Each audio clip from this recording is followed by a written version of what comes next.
പശ്ചിമ ബംഗാളിൽ നിയമവിദ്യാർത്ഥിനി കൂട്ടബലാത്സംഗത്തിന് ഇരയായ സംഭവത്തിൽ കോളേജിലെ സെക്യൂരിറ്റി ഗാർഡിന്റെ അറസ്റ്റ് രേഖപ്പെടുത്തി. തൃണമൂൽ വിദ്യാർത്ഥി സംഘടനാ നേതാവ് മനോജിത് മിശ്ര ഉൾപ്പെടെ 3 പേരെ പോലീസ് കസ്റ്റഡിയിലെടുത്തിരുന്നു. വിവാഹ അഭ്യർത്ഥന നിരസിച്ചതാണ് ബലാത്സംഗത്തിന് കാരണമായതെന്നും തൃണമൂൽ നേതാവ് ക്രൂരമായി മർദ്ദിച്ചെന്നും പെൺകുട്ടിയുടെ മൊഴി. അതേസമയം സംഭവത്തിൽ മമതാ സർക്കാരിനെതിരെ പ്രതിഷേധം ശക്തമാവുകയാണ്. കൊൽക്കത്ത സർക്കാർ ലോ കോളേജിൽ നിയമവിദ്യാർത്ഥി കൂട്ടബലാത്സംഗത്തിനിരയായ സംഭവത്തിൽ പ്രതിഷേധം കടുക്കുകയാണ്. കോളേജിലെ സെക്യൂരിറ്റി ഗാർഡ് റൂമിൽ വെച്ച് തൃണമൂൽ കോൺഗ്രസിന്റെ വിദ്യാർത്ഥി സംഘടനാ നേതാവ് മനോജിത് മിശ്ര ഉൾപ്പെടെ 3 പേരാണ് പെൺകുട്ടിയെ ക്രൂരമായി ബലാത്സംഗം ചെയ്തത്.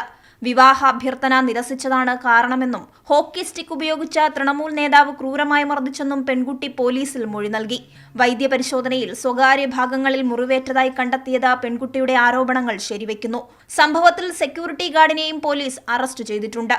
അതേസമയം കേസിലെ അന്വേഷണം അട്ടിമറിക്കാനുള്ള ശ്രമമാണ് തൃണമൂൽ സർക്കാരും പോലീസും നടത്തുന്നതെന്ന ആരോപണവും ശക്തമാണ്.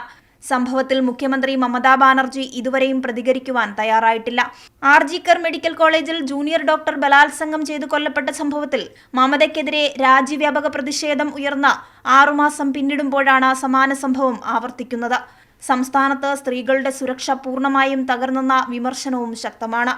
കൈരളി ന്യൂസ്, ദില്ലി.